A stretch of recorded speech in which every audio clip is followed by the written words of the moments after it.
Muy buenas, en este tutorial pues vamos a resolver problemas de dinámica para cuarto de la ESO que incluyen pues aplicar las leyes de Newton sobre planos inclinados y cuerpos enlazados.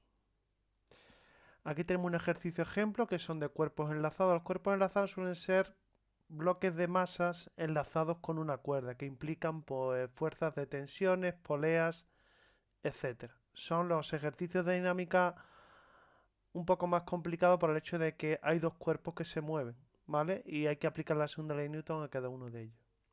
Fijaros, este dice así: si nos fijamos en una mesa que tiene encima una masa y que está conectado con una cuerda a través de una polea sobre otra masa que cuelga sobre el borde de la mesa con una polea que no tiene fricción. Y nos dicen que la masa 1, la masa que está encima de la mesa, pesa 2 kilos, la masa que cuelga pesa 4 kilos y el coeficiente de rozamiento de la mesa es de 0,1. Y resulta que M2 está, en el instante en que se suelta, pues está a 0,7 metros del suelo. Y nos preguntan que cuánto tiempo va a tardar en llegar esta masa M2 al suelo, cuánto tiempo va a tardar en chocar. Como yo lo hacía en clase, si yo cogía un borrador, lo colocaba encima de la mesa, le conectaba por una cuerda a otro borrador y lo dejaba colgar. Lo suelto, si este borrador está a 70 centímetros del suelo, cuánto tiempo va a tardar en llegar al suelo. ¿Vale? En lo que nos preguntan este problema. ¿Cómo lo vamos a resolver? Pues fijaros, nos preguntan por el tiempo. Pues si nos preguntan por el tiempo, yo sé que el borrador, que M2, va a tener un MRUA. ¿Por qué? Porque el cuerpo, al yo soltarlo, como M2 pesa más que M1, M2 tira de la cuerda que está unida a M1, los dos se van a mover y los dos van a adquirir una aceleración. Por lo tanto, va a describir un MRUA en caída. No es una caída libre porque la tensión lo está frenando, ¿vale? No es una caída libre, sino es un MRUA en vertical. Ese MRUA tiene por ecuaciones, por ejemplo, I igual a I sub 0 más V sub 0t más un medio de AT cuadrado. Y también V es igual a V sub 0 más AT, que son las dos ecuaciones del MRUA. ¿Cómo voy a resolver este problema? Pues fijaros, yo a través de la dinámica voy a calcular la aceleración. Fijaros que yo quiero el tiempo, este es el que yo quiero, el tiempo, ¿vale? Pues tendré previamente que calcular cuánto vale la aceleración. La I final ya la sé, que vale 0, y la I sub 0 vale 70 centímetros. Luego, si yo quiero calcular el tiempo, tendré que calcular la A. ¿Por qué? Porque la V sub 0, no lo he dicho, V sub 0 es 0. ¿Por qué? Porque me dice que parte del reposo. Entonces, ¿la estrategia cuál va a ser? Pues la estrategia va a ser en: voy a utilizar la segunda ley de Newton para aplicar la aceleración. Y luego me voy a ir a esta ecuación, la ecuación de posición, y como ya tengo I sub 0, V sub 0 es 0, y voy a calcular la A, y de aquí voy a calcular el tiempo. ¿Vale? Esa es la estrategia. Luego lo primero que voy a hacer es el diagrama de cuerpo libre para los dos cuerpos, para M1 y para M2. ¿Vale? Yo los tengo aquí, como es muy pequeñito, lo voy a hacer un poco más grande para que se vea. Bueno, quizá lo voy a hacer aparte, sí. Voy a aprovechar, voy a ponerlo más pequeñito y voy a dibujar aquí M1 y voy a dibujar todas las fuerzas que haya sobre él. Pues como está apoyado en la mesa tendrá su peso, que le llamaremos, voy a cambiar de color, bueno, le llamaremos P1, ¿vale? A M1 le ponemos P1. Como está apoyado en la mesa tendrá una normal, voy a cambiar de color, tendrá N1. Él se va a empezar a mover hacia adelante porque al caer el cuerpo 2 la cuerda tira de él, luego hacia adelante tirará una fuerza que va a ser la tensión, pues luego hacia adelante tirará la tensión de la cuerda. Pero como está deslizándose sobre la superficie de una mesa, pues hacia atrás irá la fuerza de rozamiento R, ¿vale? Y ya tendré el diagrama de cuerpo libre de M1. Vamos a hacerlo para M2. Si dibujo aquí M2, es mucho más sencillo, tendré que la tensión tira de él hacia arriba, veis que él está colgando una cuerda y la tensión tira de él hacia arriba, luego para arriba vendrá T, que es la misma, recordad que como la cuerda es la misma, se une a través de la polea, luego la tensión es la misma. Y sobre M2 pues actúa su peso, que será P2, ¿vale? Y ya tengo los diagramas de cuerpo libre de cada una de las fuerzas. Si revisamos todas las fuerzas, P, N, R, fuerza elástica, impulso y tensión. En los impulsos no hay, la fuerza elástica tampoco porque no hay muelles, solo el rozamiento normal sobre lo en M1, el peso que la tienen los dos y la tensión que la tienen los dos. Luego ahora voy a aplicar la segunda ley de Newton para M1. Y luego voy a aplicar aquí la segunda ley de Newton para M2. Y lo vamos haciendo, ¿vale? Para M1, en el eje X, tengo que indicar quién es el eje X y quién es el eje Y. Pues lo voy a señalar aquí y voy a decir que este va a ser el eje X y este va a ser el eje Y, ¿vale? Por tanto, en el eje X, pues fuerzas a favor, pues es T, menos fuerzas en contra, pues es R. Va a ser igual a M1 por A, ¿vale? Y ahora me voy al eje Y. En el eje Y, al aplicar la segunda ley de Newton, se convierte en la primera ley de Newton, porque como M1 no sube ni baja, solo se desliza hacia adelante, luego sumatorio de fuerza igual a 0, ¿vale? Pues, ¿quién va hacia arriba? N1, menos quién va hacia abajo, menos P1 es igual a 0. Luego de aquí tengo que N1 es igual a P1, ¿vale? Ya tengo una primera ecuación. Y de aquí tengo la relación entre T, R, M1 y A. Dejo ahí las ecuaciones planteadas y ahora aplicar la segunda ley de Newton a M2, ¿vale? Como solo hay un eje, es el eje Y, ¿vale? Para M2 solo hay fuerzas en el eje Y, veis que no hay fuerzas en el eje X. Pues fuerza a favor del movimiento, cuidado que ahora M2 está cayendo, ¿vale? Luego la fuerza que va a favor del movimiento es P2. P2 menos T tiene que ser igual a M2 por A. La aceleración es la misma, ¿por qué? Lo he explicado muchas veces en clase, cuando dos cuerpos están enlazados por una cuerda tensa, cuando uno se mueve con un tipo de movimiento, el movimiento se traslada a través de la cuerda al otro bloque, ¿vale? Por lo tanto, los dos tienen la misma aceleración. Y tenemos aquí nuestras tres ecuaciones. De aquí tenemos que calcular la aceleración, ¿vale? Y luego la vamos a meter en esta ecuación, vamos a calcular el tiempo. ¿Cómo calculo la aceleración? Pues tengo aquí la A, pero no tengo T. Fijaros, conozco todo menos la T que no la conozco, la A que no la conozco, la T que la conozco y la A que no la conozco. ¿Conozco R? Sí. ¿Por qué? Porque R, como sabéis, que la fuerza de rozamiento, lo voy a poner aquí, FR, perdón, R o FR, vale, da igual, va a ser igual a nu por la normal, por N1. ¿Pero tengo N1? Sí, N1 va a ser igual a P1 y P1 es igual a M1 por G. Como M1 lo tengo, que vale 2 kilos y G vale 10, luego N1 es igual a P1, es igual a 2 por 10, son 20 newton, ¿vale? Por favor, hay que poner siempre las unidades. N1 igual a P1 igual a 20 newton. Por lo tanto, ya tengo N1. ¿Pero puedo calcular R? Sí, ¿por qué? Porque R es igual a nu por la normal, que en este caso es N1. Luego 0,1 por 20 me queda 2 newton, ¿vale? Por lo tanto ya tengo R y tengo N1. Luego ya tengo R. M1 también la conozco porque M1 vale 2 kilogramos. Pues fijaros, aquí tengo una ecuación con dos incógnitas. Me tengo que buscar otra ecuación. ¿Cuál es? Está M2 la conozco, que son 4 kilos, y P2 lo conozco. ¿Por qué? Pues porque P2, tenemos que P2 es igual a M2 por G. M2 por G y M2 son 4 kilos por 10, son 40 newton. Por lo tanto ya tengo P2. Pues tengo dos ecuaciones con dos incógnitas.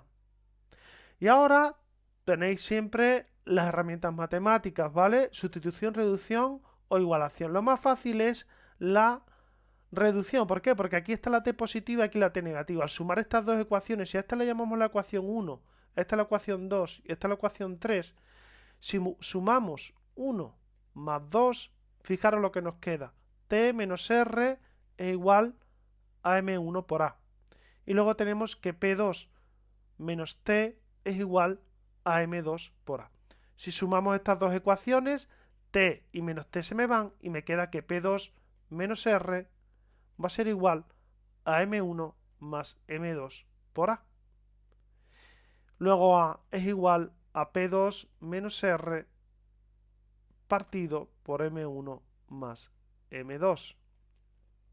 P2 ya lo tengo, que son 40. R, que son 2, partido por M1 y M2, que son 6. 40 menos 2 son 38 sextos, luego la aceleración es igual a 38 entre 6, que es lo mismo que 19 tercios metros partido por segundo al cuadrado, ¿vale? Ya tengo ahí la aceleración. Pero a mí no me he preguntado el problema cuál era la aceleración del bloque. A mí me he preguntado el problema que ¿cuánto tiempo va a tardar en llegar desde aquí hasta aquí? ¿Vale? Es decir, el tiempo que tarda en recorrer toda esta distancia. ¿Cuánto tiempo tarda? Luego me tengo que ir a la cinemática. Yo ya sé que el cuerpo se está acelerando, que está acelerando con una aceleración de 19 tercios, aproximadamente 6, algo, 6,3. Si queréis poder poner 6,3, lo podéis poner, pero 19 tercios es más exacto porque 16,3 es un periodo puro, ¿vale? Es más correcto poner 19 tercios. Pues me voy a la MRY y digo que I, perdón por el color, I es igual a I sub 0 más V sub 0t más un medio de AT cuadrado, que es la ecuación de posición para un MRUA, ¿vale? Y lo tengo, la I final es 0, la I inicial son 70, 0,7 metros, más V sub 0, 0. ¿Por qué? Porque el enunciado me decía, dice, y parte del reposo, ¿vale? Por lo tanto, quiere decir que la velocidad inicial del bloque 2 al empezar a caer es 0. Más un medio, pues un medio de 19 tercios es 19 sextos de t cuadrado. Y esta es una ecuación muy sencilla, ¿vale? Y final e inicial. Vale, aquí hay una cosa que no he puesto y es que la aceleración en este caso es negativa, porque si yo despejo ahora el tiempo, me va a salir negativo. ¿Y esto qué ocurre? Pues fijaros, os explico por qué. Si yo digo que el eje X positivo va hacia la derecha y el eje Y positivo hacia arriba, el eje Y negativo va hacia abajo. Por lo tanto, como el cuerpo está cayendo, la aceleración es negativa, ¿vale?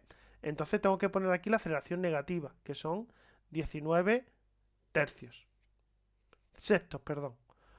Luego igual a despejando la t, t es igual a la raíz cuadrada de 0,7 entre 19 sextos. Esto con un menos y esto con un menos. Y eso sale, nos vamos a la calculadora. Cuidado con los cálculos, ¿vale? Menos entre menos se convierte en un más. Y tendría 0,7 por 6 dividido entre 19. Le hacemos la raíz cuadrada de la respuesta y sale a 0,47 segundos. 0,47 segundos. Ese sería el tiempo que tarda en caer el bloque la distancia de los 70 centímetros, ¿vale? Prácticamente medio segundo. Si os fijáis, el tiempo es muy poco porque la masa 2 pesa hasta 4 kilos, ¿vale? Y la distancia es muy pequeña. Pues este sería el problema, ¿vale? Fijaros cómo se puede conectar la dinámica con la cinemática. Y son problemas muy típicos de dinámica, en el que yo a través de la dinámica calculo la aceleración y luego me voy a la cinemática para calcular o tiempos o distancias o velocidades, ¿vale? Yo de la segunda ley de Newton calculo la aceleración y luego solo meto las ecuaciones de la cinemática para poder calcular pues tiempos, posiciones o velocidades. En este caso son tiempos, ¿vale? Tened cuidado aquí con lo de la aceleración, ¿vale? Si os sale un tiempo negativo, si no caigo en esto, en que la aceleración es negativa, aunque aquí la segunda ley de Newton siempre me va a dar positiva, porque he dicho que a favor menos en contra, pero realmente, cuando yo digo aquí la Y para arriba y la X para abajo, tendría que haber puesto T menos P2. Pero bueno, como yo siempre os digo, fuerzas a favor menos fuerzas en contra, cuando yo voy a la cinemática a meter la aceleración, la tengo que meter negativa, porque la aceleración va en sentido negativo, ¿vale? Recordad que en cinemática siempre hay que considerar los signos. Yo siempre os dije en cinemática que G vale menos 10, pero que en dinámica consideréis que la G vale 10, positiva. Bueno, pues vamos al siguiente ejemplo.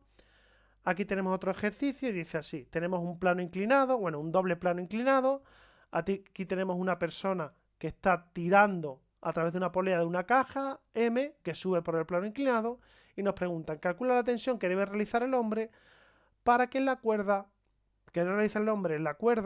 el para sobra, calcula la tensión que debe realizar el hombre en la cuerda para que el cubo suba la rampa a velocidad constante. Es decir, el hombre está aplicando aquí una tensión que se traslada a través de la cuerda y luego tengo que calcular la tensión para que el bloque suba a velocidad constante. Nos dan la masa del bloque, son 20 kilos, el coeficiente de rozamiento que es 0,2 y la gravedad que vale 10. Pues si hacemos el diagrama de cuerpo libre, tendríamos por aquí abajo tendríamos el peso, ¿vale? La normal, recordad siempre perpendicular a la superficie de apoyo. Tendremos una tensión que tira de él hacia arriba, que es lo que nos pregunta el problema, y hacia abajo que tiraría el rozamiento, R. ¿Vale? Como tenemos un plano inclinado, siempre hay que dividir P en dos componentes, el PI, ¿vale? Y el PE, que lo voy a poner aquí paralelo a R para que se vea, PI y PX, que formaría esta especie de rectángulo, ¿vale? Luego ahora, una vez que he desglosado P en PI y PX, recordad que PX es igual a mg seno de alfa y que PI en módulo es igual a mg por el coseno de alfa, ¿vale? Esa fórmula hay que memorizarla. Alfa es pi sexto, que equivale a 30 grados, ¿vale?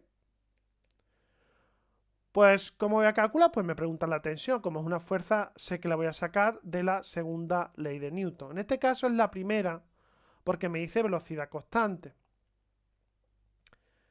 Entonces, si aplicamos la primera ley de Newton, sumatorio de fuerza tiene que ser igual a cero. ¿Por qué? Porque si la velocidad es constante, eso significa que la aceleración es cero. Y si la aceleración es cero, aplico la primera ley de Newton. Y esta es sumatorio de fuerzas es igual a cero. Pues vámonos al eje X y al eje Y. En el eje X, ¿qué tenemos? Fuerzas a favor, pues tenemos T menos fuerzas en contra, cuidado, tenemos Px y R, ¿vale? T menos Px menos R. Eso es igual a 0, ¿vale? Primera ley de Newton. En el eje Y, pues tenemos fuerzas hacia arriba, N menos Pi es igual a 0. Luego aquí sacamos que N es igual a Pi, o que N es igual a mg coseno de 30 grados. Luego ya puedo calcular N, que va a ser, la base es de 20 por 10 por el coseno de 30, que es raíz de 3 partido por 2. Y me sale 200 entre 2 es 100 raíz de 3, ¿vale? 100 raíz de 3 newton.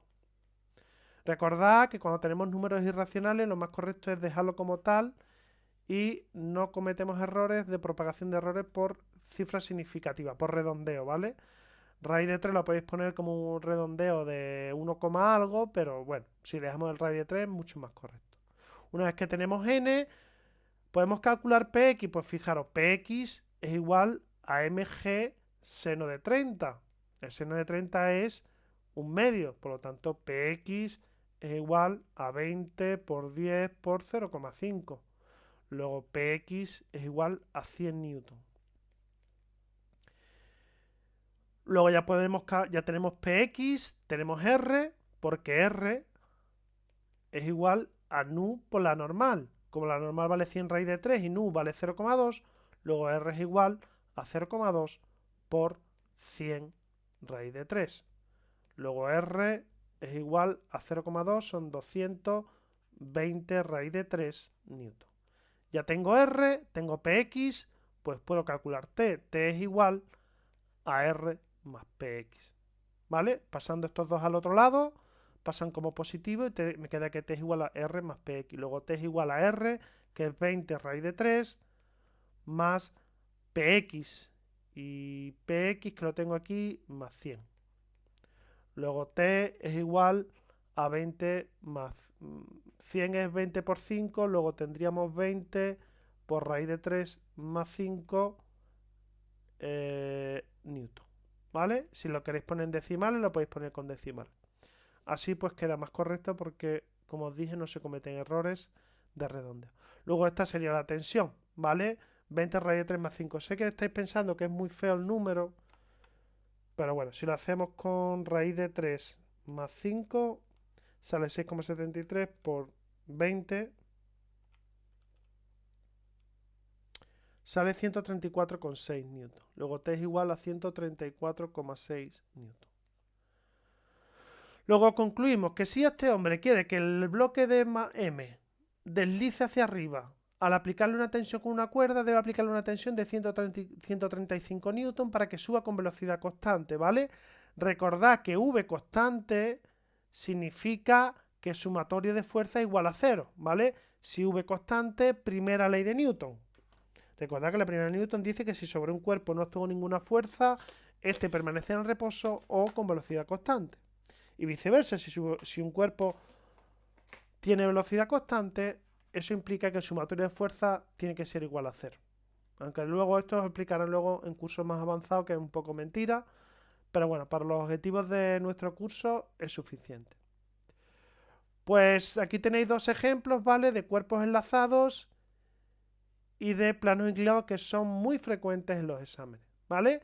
Si os fijáis, son muy sistemáticos, es siempre lo mismo. Aplicar la segunda ley de Newton, tener mucho cuidado, hay que dibujar muy bien los diagramas de cuerpo libre. Si dibujar el diagrama de cuerpo libre, las ecuaciones están mal. Es decir, si todo esto está mal, esto va a estar mal, ¿vale? Las ecuaciones van a estar mal, y si las ecuaciones van a estar mal, los resultados están mal. Por lo tanto, un diagrama de cuerpo libre mal, todo el problema estará mal, ¿vale? No se va si el problema vale 2 puntos y tenéis el diagrama de cuerpo libre, ya el diagrama de cuerpo libre que valdrá 0,5 más va a estar mal. Luego las ecuaciones van a estar mal, porque si aquí hay igual fuerzas distintas, estas ecuaciones son distintas, los resultados son distintos, por lo tanto, prácticamente el problema estará completamente mal, ¿vale? Luego es muy importante hacer muy bien los diagramas de cuerpo libre. Pues nada, esto es todo.